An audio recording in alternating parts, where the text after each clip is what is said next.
Om Vakratunda Mahakaya Surya Koti Samaprabha Nirvignam Kurume Deva Sarvakaryeshu Sarvada.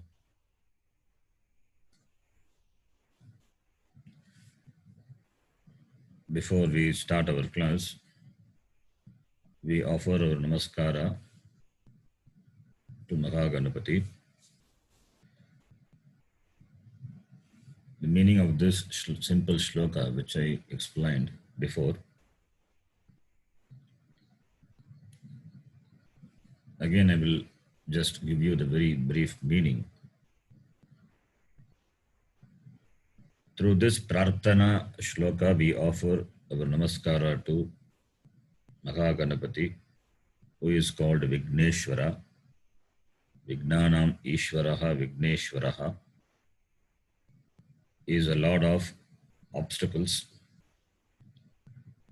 At the same time, he is also the remover of obstacles. Vigna Harta Api. As we know that obstacles are not created by Bhagavan.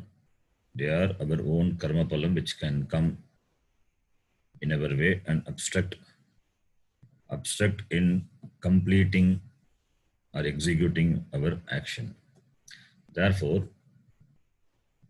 by offering our namaskara to Vigneshwara, we pray to him to clear all the obstacles, possible obstacles, which may come in our pursuit of the study of Sanskritam. Therefore,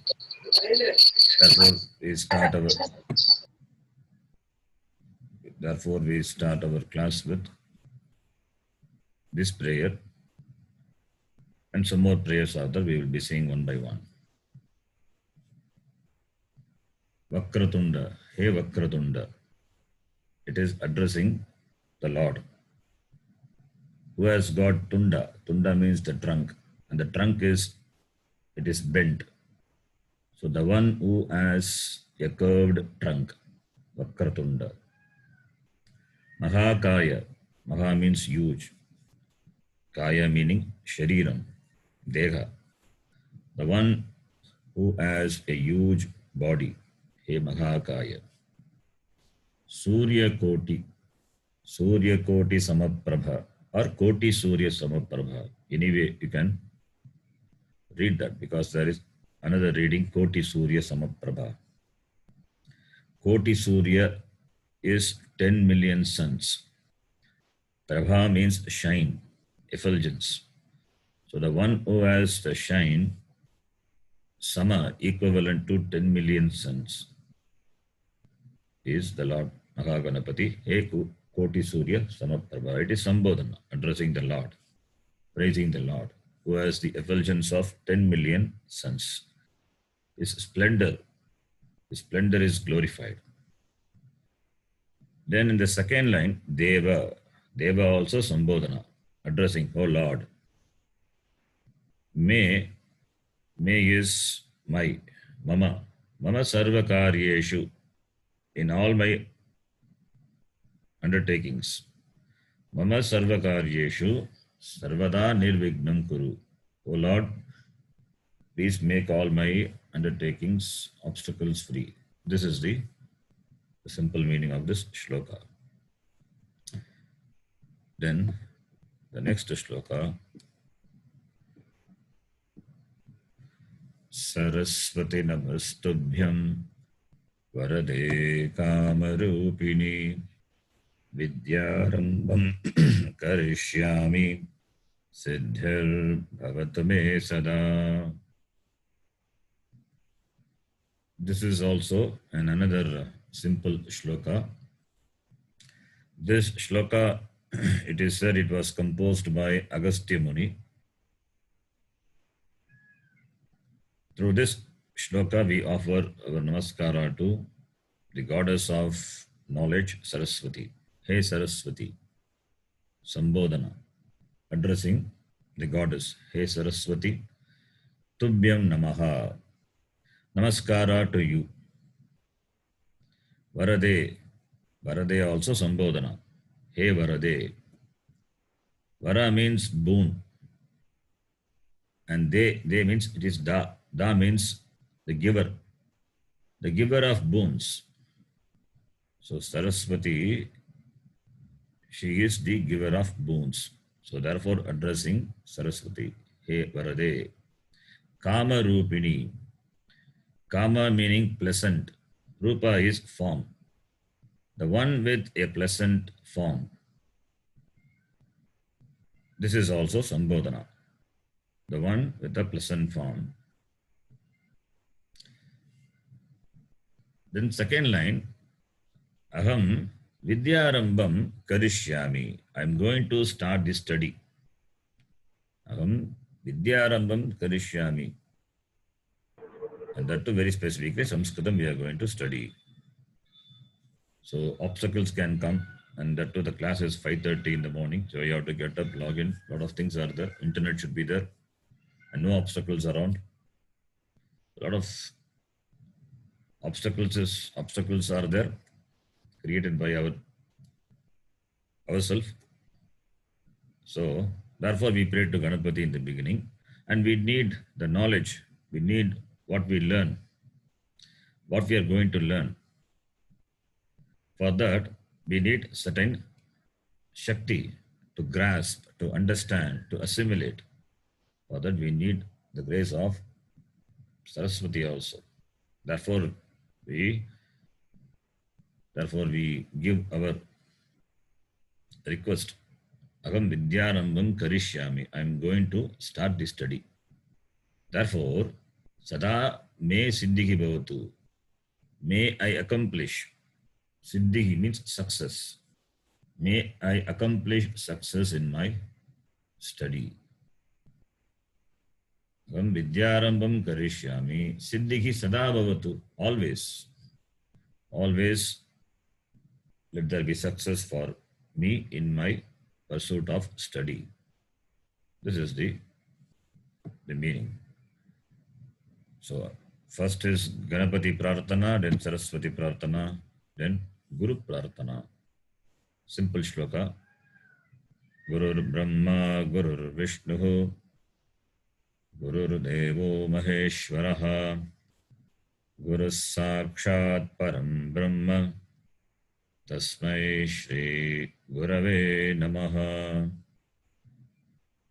In this shloka, there is one typo is there. Next class I will correct it.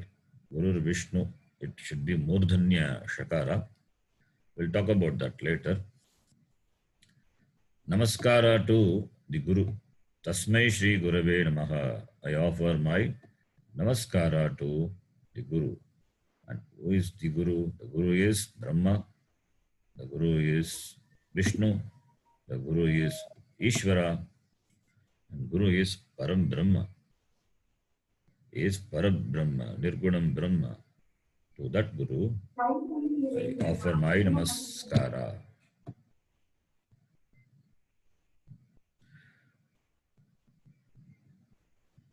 Latecomers are requested to switch off the mic when they join the class. While joining the class, make sure that your mic is switched off.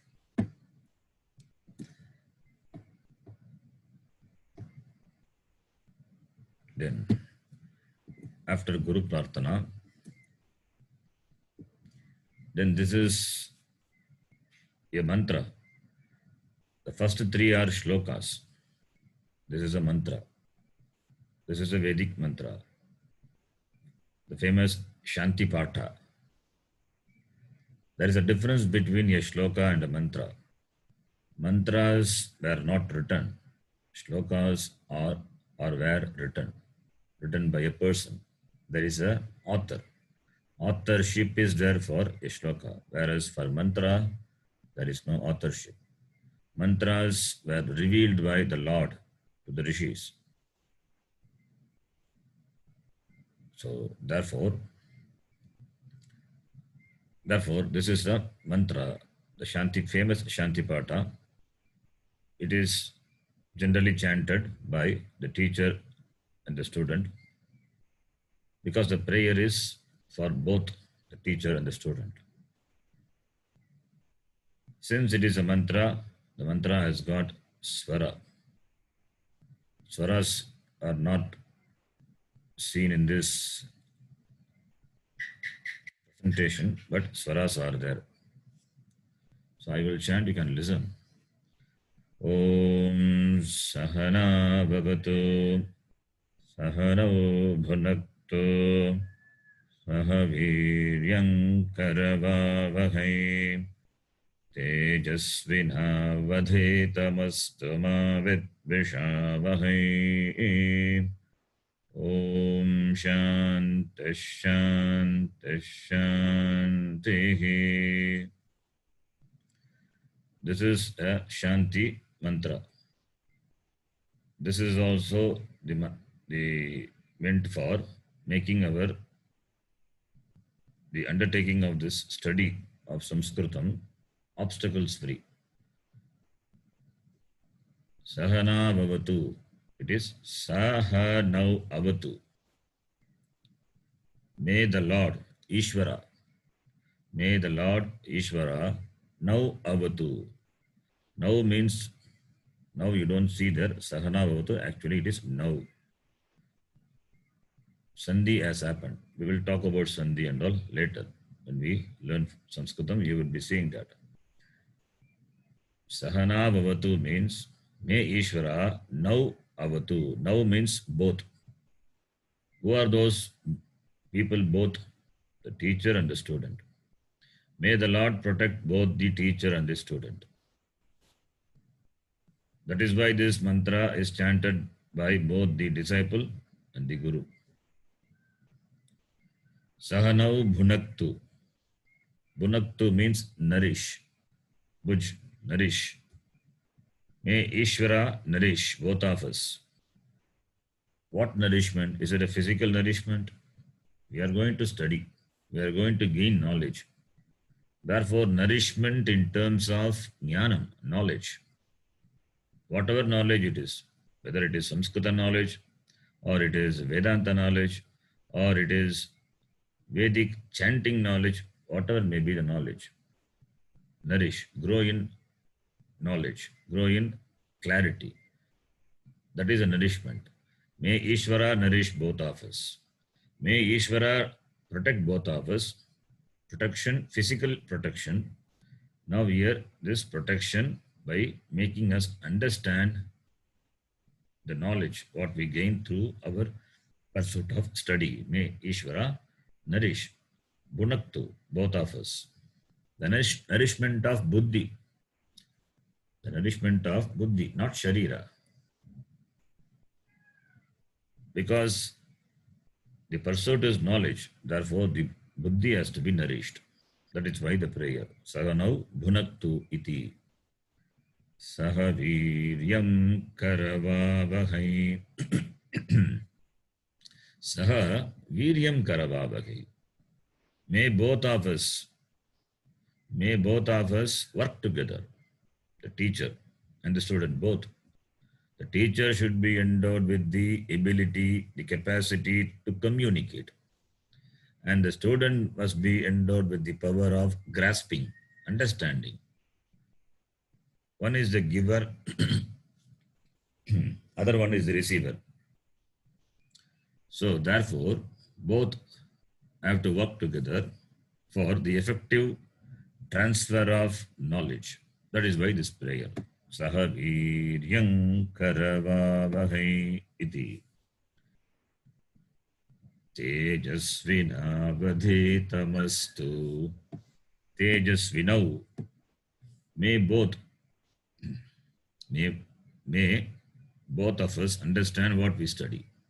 Let the teacher know what he teaches, and let the student understand what the teacher teaches.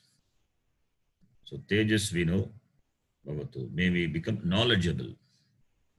The teacher also gains knowledge while teaching, and the students also gains knowledge, both.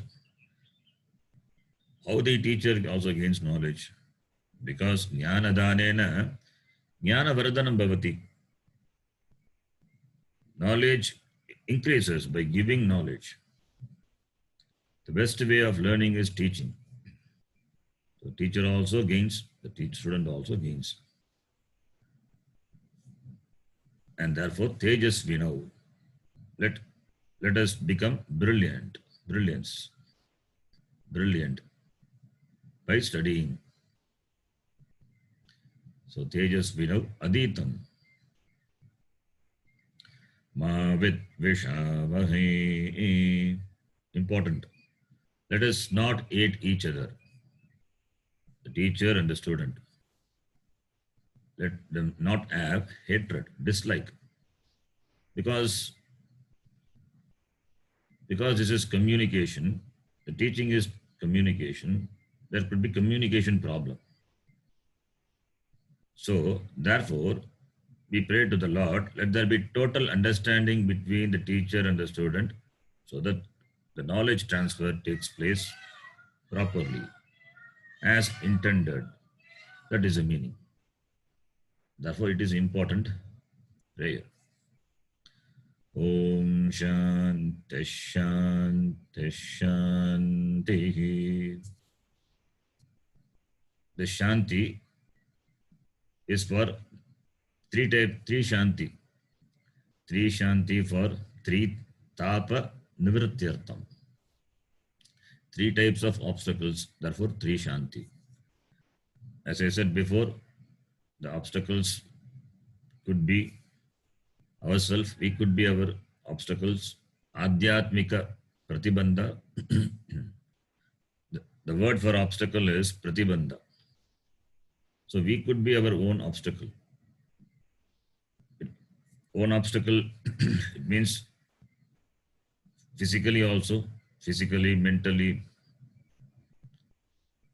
Physically, if I'm not well, I won't be able to attend the class or conduct the class. So physical obstacle, even if I attend the class, if mind is not there, carried over by some other thought, distraction, that is also possible. Therefore, that is one obstacle. So that is Adhyatmika Pratibandha. Adhyatmika Pratibandha Nivrityartham Shantihi. Pratama Shantihi. The first Shanti is for the removal of the first obstacle, which is Adhyatmika, self-created obstacle. The second Shanti is for Adi Bhautika, the obstacles created by the ambience. By the ambience. If people around you, in the place, your house, if they talk, then you won't be able to listen. Or if there is any public talk or mic, then also the sound will be more and you won't be able to listen. Or even if dark, even if the dog barks, then also that sound also is an obstacle. Any type of obstacle which are created by the ambience, the surroundings, possible. To ward off that, another Shanti. Then the third Shanti is for Adi Devika Shanti. That is the obstacles over which we have no control. The natural calamities. So if it is rain or thunder, so over which we don't have any control. So that is another type of obstacle. Therefore, one more Shanti.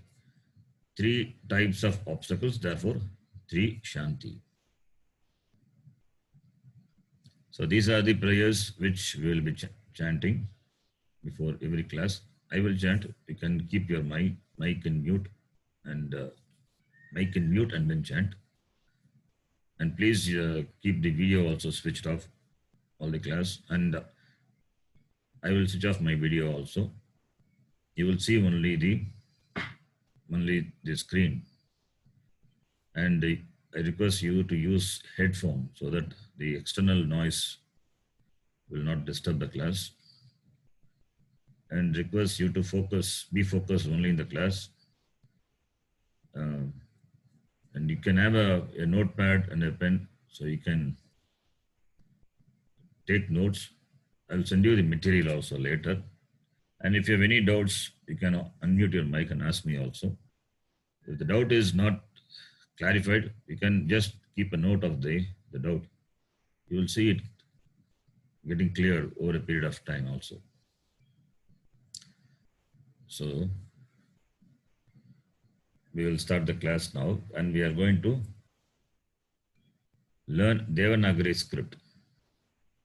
Before getting into the Devanagari script, that is the letters of the language, we will have a general introduction to the language.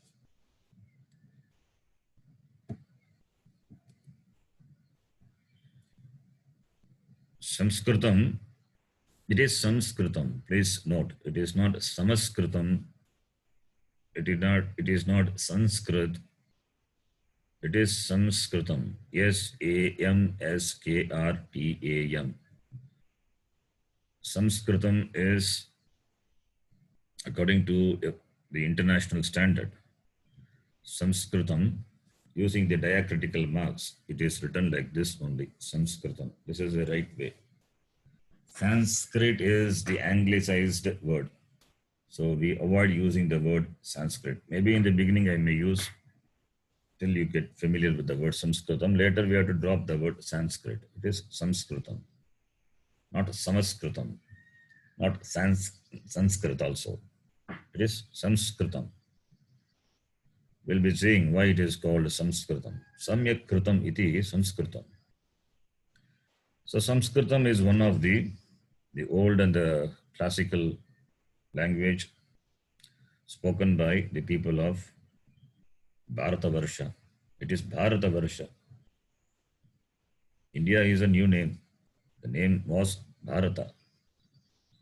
So it was in native language of the Vedic times, spoken by the people.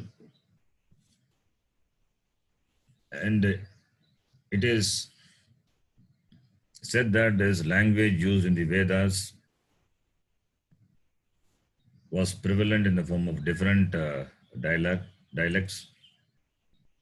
It was different from the present Sanskritam to some extent. That is why it is called Vedic Sanskritam. And each Veda and the section of the Veda also had its own book of grammar. It's called Pratishakya. So therefore, Samskrita Bhasha, it must have evolved prior to Vedas, because Vedas uses the Sanskritam. Therefore, it must have before Vedas. And once upon a time, it was a spoken language. Our ancestors were speaking in Sanskritam. So therefore, it was a spoken language. Even though now, because of the gap over a period of time, we have lost connection with the language and the culture, but now the language is started reviving now. So people have understood the greatness of this language, because the language, it throws a deep insight into our culture, the tradition. So therefore there is more interest to learn the language, and that too for learning the Shastram, Vedanta. For Vedanta, since Vedanta it is in Sanskritam, therefore people, they show interest to learn Sanskritam. And you will be seeing how Sanskritam, it opens up your mind and makes you a thinking person. That is how the language is. The language makes you use your buddhi. And when we study grammar, you will be seeing how beautiful the grammar is. Amazing grammar. Very interesting.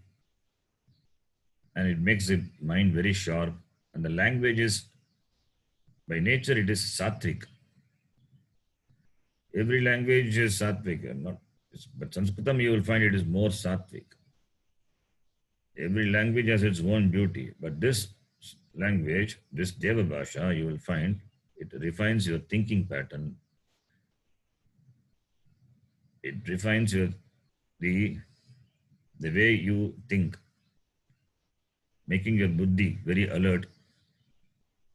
And the language itself, Sanskritam, when we say it's a refined, how the language, why it is refined. The grammar is so beautifully defined, and you will see every word has its etymology derived from the basic root. It opens up. Once you see a word, you can go to the etymology and see what it means.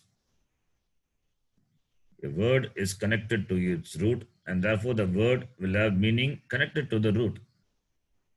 So, therefore, it will throw a deep insight into the, the root, and the meaning. Arthasparanam also will happen, connected to the root. And unlike other language, like English, Sanskritam is easy to read. English is, really speaking, not that much easy to read, because you write in different way and you read it in a different way. The reading and writing doesn't match. The sound of the individual word of the English and the sound of the word, the sound of the letters, the sound of the individual letters of the language of English and the sound of the word, which is nothing but the collection of letters, they are different.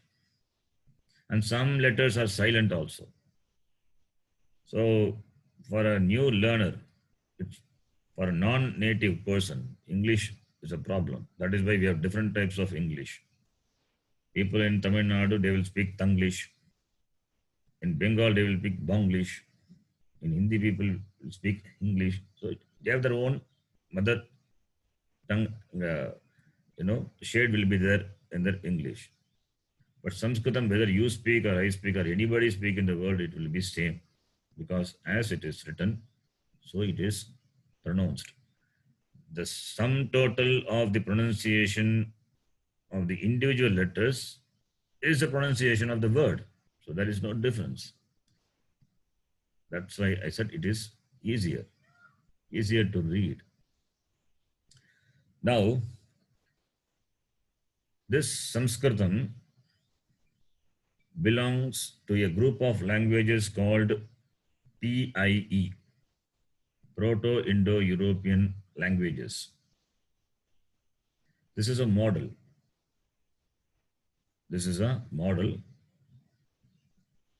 This is a theory which was created during the 19th century. According to this theory, by comparing the most ancient languages like Greek, Latin, and other languages, the parent language can be reconstructed. That is a theory. That is, the parent language can be traced from the languages which have descended from it. From the child language, that is the language which has come from the parent language, from that you can trace back the parent language, because parent language is lost. Now what we have only is the offshoot of the parent language. So through that, the reconstruction of the parent language is possible, and that model is called Proto-Indo-European model, called as PIE. And Latin, Greek, other languages, they are considered to be the part of this PIE. Sanskritam also included. And therefore, PIE, meaning the parent language, Proto-Indo-European model, that model by which the parent language can be traced, referring to the parent language, PIE. Therefore, PIE is said to have been a spoken language during the period from 4500 BC to 2500 BC. So, therefore, the languages belonging to PIE, they were spoken language once upon a time. And the linguistic reconstruction of PIE, it provides insight, great insight the culture, into the culture and the religion, the tradition of the native speakers of the language. So therefore,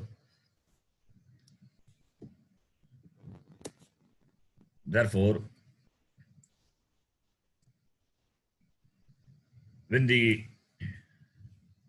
when this therefore this PIE is considered to be the common ancestor of many of the Indo-European languages. As I said before, the parent language can be traced back from the language which were descended from it. And the reconstruction of this parent language is called PIE, Proto-Indo-European Model. Understanding PIE, it gives great insight about the language and the people who spoke those languages.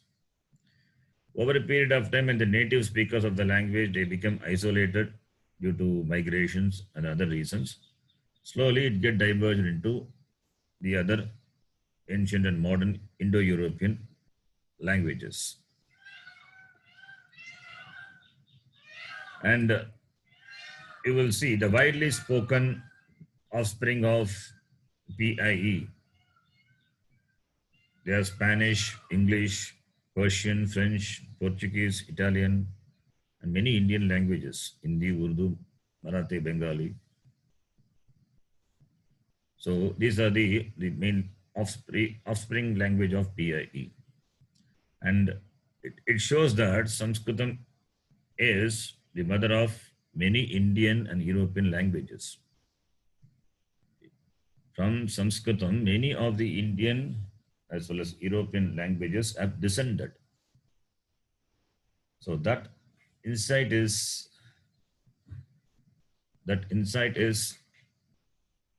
possible through this model, PIE model.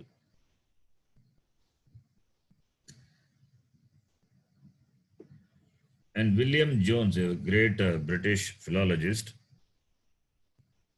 was already very familiar with Greek and Latin. And when he learned Sanskritam, he said Sanskritam is more perfect than Greek, more copious than Latin, and more refined than either.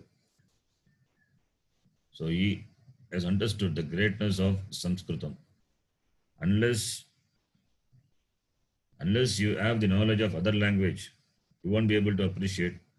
So the language which were existing parallelly and the language which are known to people, only those people can understand the greatness of Sanskritam. And therefore, Sanskritam, since it is one of the language in PIE model, from that we can infer many languages were derived from Sanskritam. Many languages, even though the accent and all became different over a period of time because of the culture, because of the isolation, the migration, but all have the roots in Sanskritam. That is why it is a mother of not only Indian languages, all the languages. There may be some other languages which were existing parallelly to Sanskritam, possible. But most of the languages, you will see, they are derived from Sanskritam. In all our native languages, you will be knowing many words are Sanskrita words. They have the roots in Sanskritam. Therefore, Sanskritam is not a new thing for us. It is already known. Now we are trying to learn more.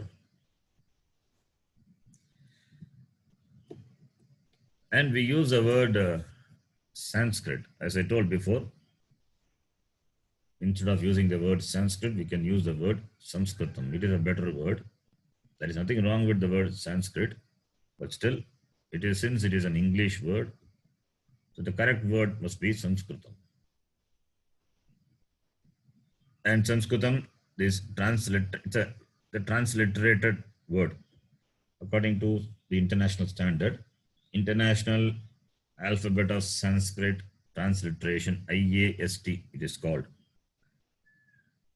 According to that, the word, it is written Sanskritam with the diacritical marks. Diacritical marks means the English alphabets will have some marking, like a dot or a stroke at the top. They are called diacritical marks. You will find text like Gita and all with transliteration. Translation is different. Transliteration is different. Translation is the meaning of the text is called translation. Those who cannot read Devanagari, for them, it is given in English, transliteration. The shlokas are given in English or any other language.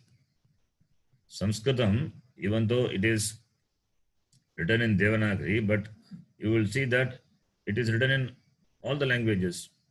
You will find the script, say for example, the Gita. In Tamil you will find, in Hindi also it will be there. In all other languages, Malayalam, Kannada, same Gita is there in their own language. That is called transliteration. That is called transliteration. For English, we have an international standard, International Alphabet of Sanskrit Transliteration. There is an ISO 15919, International.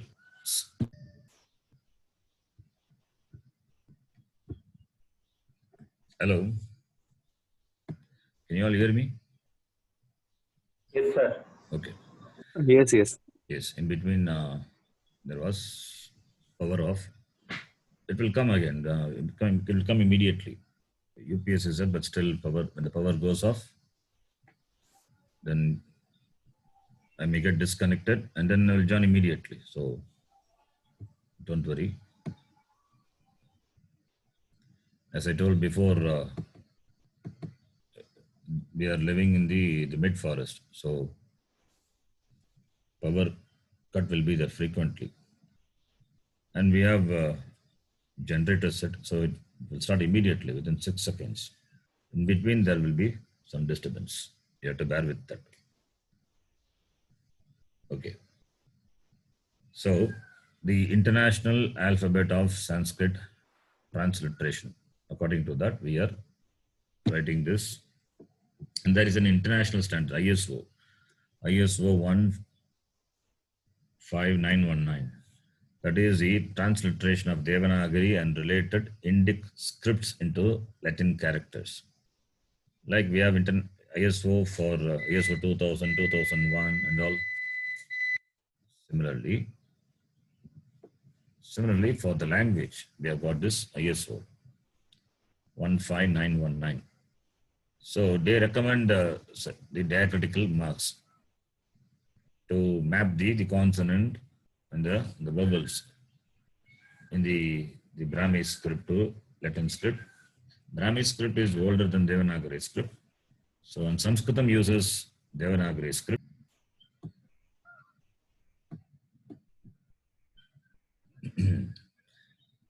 Can you hear me? SG. Okay. SG. Yeah. Okay. Sorry, in between again power went off. So Sanskritam uses Devanagari script to represent the sound in the form of the vowels and consonants and their combinations. And that is presented by this international standard in the form of this transliteration. Transliteration uses this diacritical marks. The sound of the language of the Sanskritam, it is mapped into it is mapped with the English letters with particular the marks. That's called diacritical marks. That is according to this standard, ISO 15919. Already you have seen this transliteration in the prayer. In the prayer, Prarthana Shloka, we saw these Sanskrita shloka was there, and below that, the transliteration also you saw. The transliterated version of the shloka. In the beginning, if you don't know Sanskritam, we have to take the help of transliteration. Later, when we study Devanagari, we can drop the transliteration. Okay. Then, the importance of the Sanskritam. Sanskritam, you need to know this, Devanagari script is not Sanskritam. Devanagari script is a script. Like Hindi, the letters of the language Hindi is a script. It is not only used by Hindi language, used by other languages also. In fact, Hindi, it uses the Devanagari script. Hindi uses Devanagari script. Sanskritam also uses Devanagari script. Other languages also uses Devanagari script. That is why the letters of Hindi and Sanskritam, you will see they are same, but there is a difference. There are differences.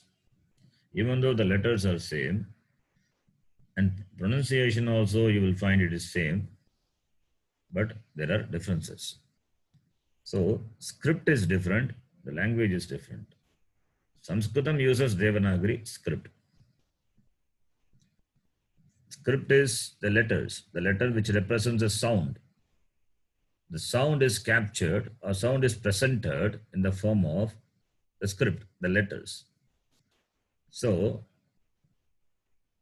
therefore, the letter represents the sound and the sound of what? Vowels, consonants, and the combinations.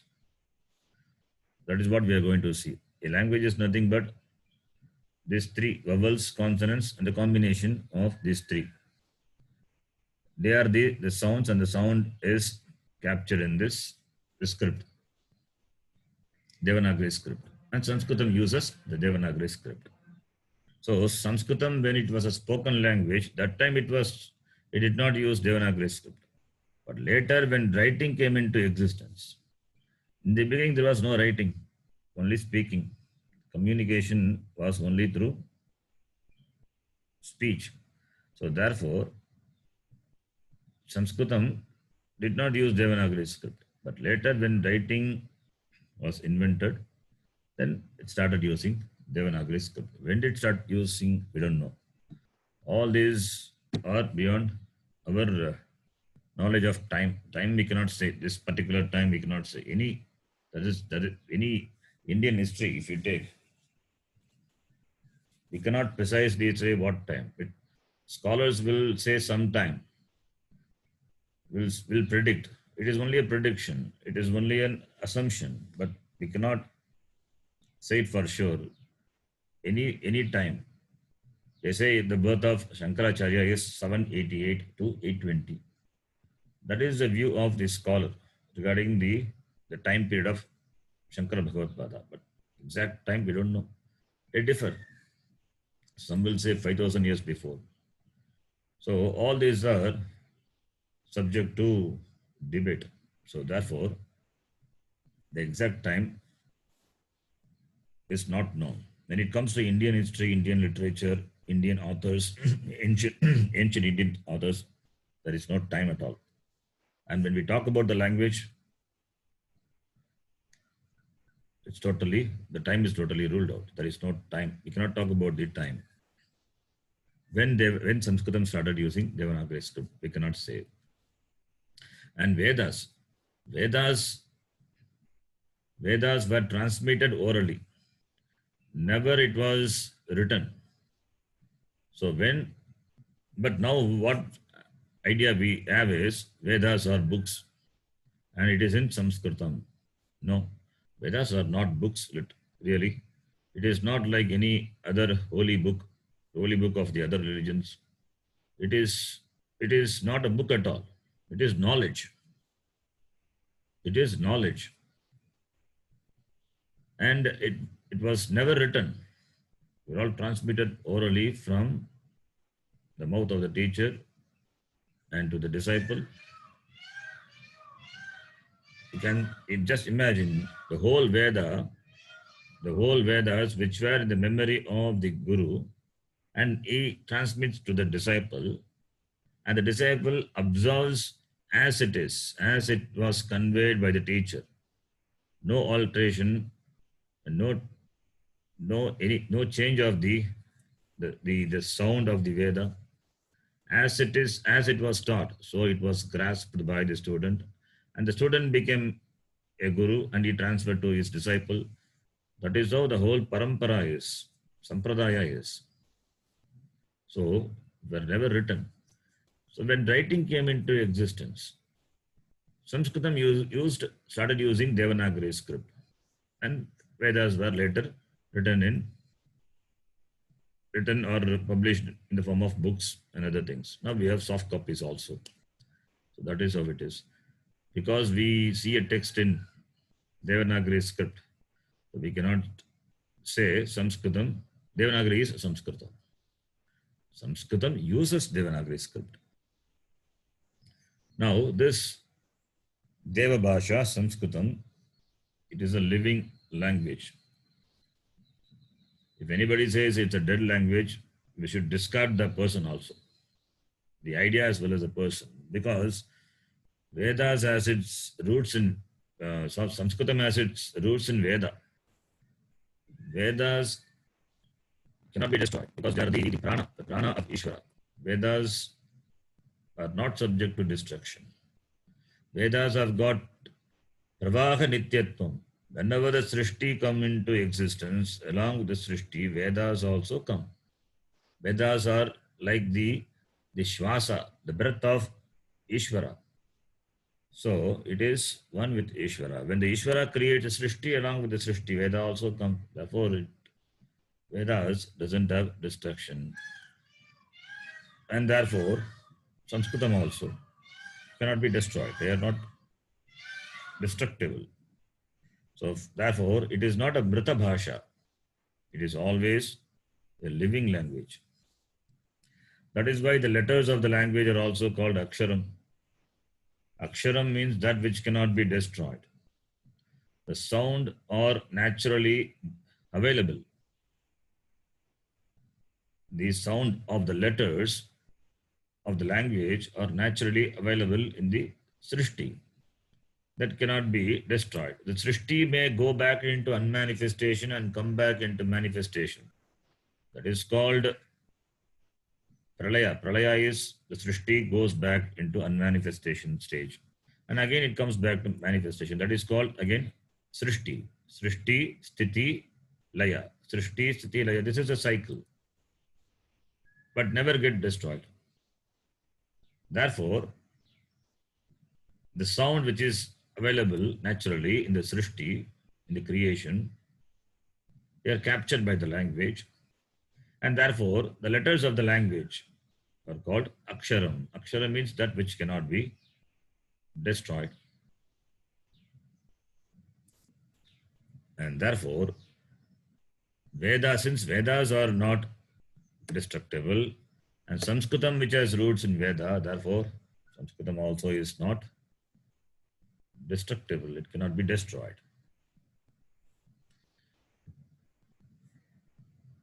And the language is still alive. That you can very well see. It is because it is being taught and studied in the schools and colleges, and it is the second official language of Jharkhand. So the language is a living language. Another reason to say that it's a living language is the language, our native language, you will see a lot of Samskrita shade on it. A lot of Samskrita words are used in our native language. All the languages, Indian languages, as I said before, they are the offspring of the parent language, Samskrita. Therefore, there is no question of Sanskritam being absent or not available or gone away from being a spoken language, or it's dead. We cannot say it is ever-existent language. As long as we have a native language, we speak our native language, so long Sanskritam also will be there. So therefore only Sanskritam is being studied and taught in schools and colleges. And if you want to study our text, Vedanta text, Upanishad, Gita, Brahma Sutra, and all, the knowledge of Sanskritam is very important. Without Sanskritam, one cannot really study and appreciate the greatness of Upanishad, Gita. Even though the translations are available, but the translations will not help to understand what it says, what the text conveys. You can't really appreciate. The real appreciation comes only when you know the language.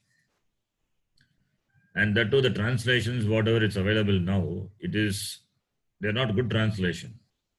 Because those who translate, they translate without knowing the language. Without knowing the language, you just translate.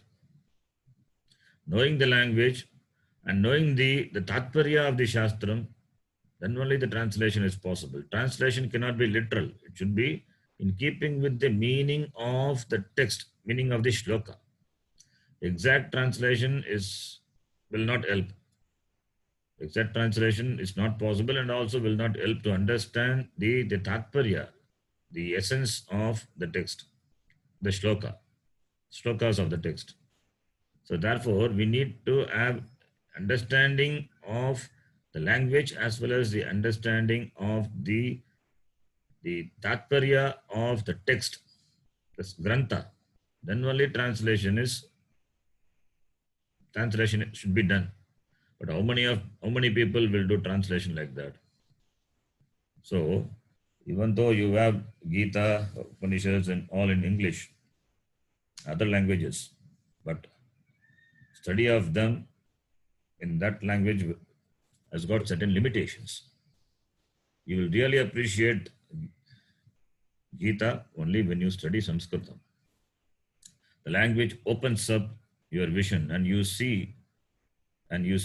can clearly see through the text, the shlokas of the text, and appreciate what Bhagavan Krishna says. So therefore, the knowledge of the language is very important.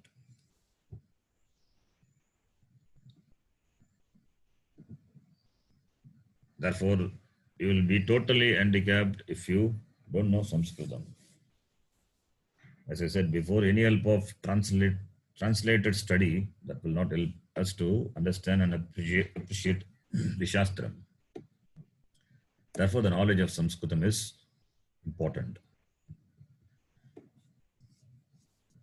And Sanskritam is one of the oldest language of the world. Therefore, it is called the mother of all the languages. And many of the modern languages, they are considered to be the child of Sanskritam, that is represented by the model PIE. Therefore, only you can see the many words of the existing language, they have their origin to Sanskritam. You can trace back to Sanskritam. I'll show some few words here. Sanskrita words and the equivalent English words. There are many more words. Many words are there. I'm just giving you a few words. You can see here. The word gau. In Sanskritam, it is called cow in English. You can see the similarity in the pronunciation. Gau becomes cow. The language spoken by the British, gau, certain accent is there. Certain accent is there in the pronunciation of the word gau. But in the language English, that particular accent is not there. Therefore, according to the accent they pronounce, and it becomes cow. So gau becomes cow. Similarly, the word sarpa becomes snake or serpent. Sarpa is serpent, not snake, it is serpent. Danta is teeth, it becomes dental. you can see the similarity of the pronunciation and the meaning also, meaning as well as the similarity in pronunciation. Pancha becomes 5. Tat becomes that. Tat tvam asi. You are that. Mahavakya. So tat, that. Sama, the word sama we saw. Koti surya, samaprabha. Sama is same or similar or equivalent. Similar. Sama, similar. And sapta. Sapta is 7. In English, it is 7. Sapta. From sapta, it has become 7. Ashta, 8. Ashta means 8. And the word for 8 is, in English, it is pronounced as 8. So 8, the word as it can be traced to the Samskrita word Ashta. Similarly, the 9 can be traced to the Samskrita word Nava. And juvenile becomes Yavana. Yavana becomes juvenile, not the other way. The word juvenile can be traced back to the word Yavana. There are many more words. Few words are shown here to appreciate the roots, the Sanskritam as the roots of the language. The roots of the language lie in Sanskritam. Okay. Now we are going to get into the Devanagari script. Before that, let us understand few words. This Samskrita syllables, they are called Varnamala. They are called Varnamala. All these vowels and consonants, they are collectively called Varnamala. English, we have the name alphabets. Alphabets means A, B, C, D and all. Similarly, in Sanskritam, we have the name Varnamala. Other names are also there, Aksharamala iti. So Varnamala, we will call it as Varnamala. Varnamala has got two words, Mala and Varna. Mala means garland. Varna meaning letter. So the garland of letters, that is the meaning of the word Varnamala. That is the letters of the language or the garland for the language. Therefore, Varnamala, the garland of letters. And the word Varna, meaning letter, it has its vyutpatti, etymology, Varnyate preryate iti varnaha. That is, that which is impelled from the vocal organ is called Varna. So Varna can mean sound. Varna can also mean letter. The sound is captured in the form of letter. So, and the sound is that which are impelled in the vocal organs. Therefore, it is called Varna. Varna and Mala. Mala meaning garland. So, therefore, Varnamala means represents all the letters.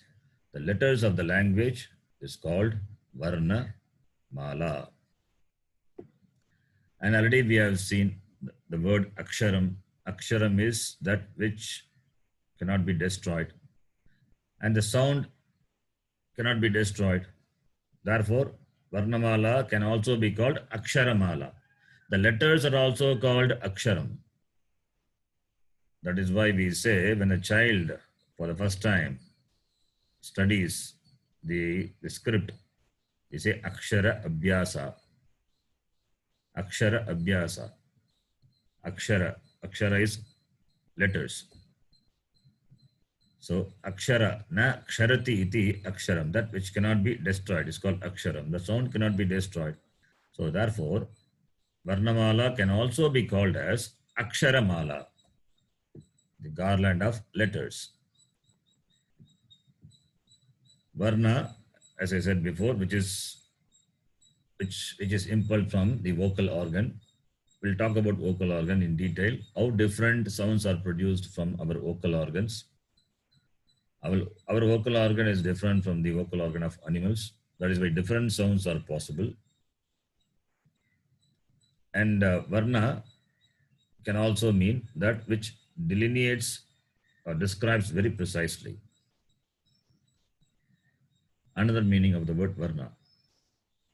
And Devanagari is a name. Devanagari is the name of the script, Sanskrita script. It is a name. Sanskritam uses Devanagari script, and the letters are called Varnamala, otherwise called Aksharamala. Aksharam meaning that which cannot be destroyed. Aksharamala. So Varnamala or Aksharamala. We can use any of them to represent the letters of the language. And now, first we will get into the Devanagari script, beginning with the vowels. Vowels and the consonants. There are 13 vowels in Sanskritam.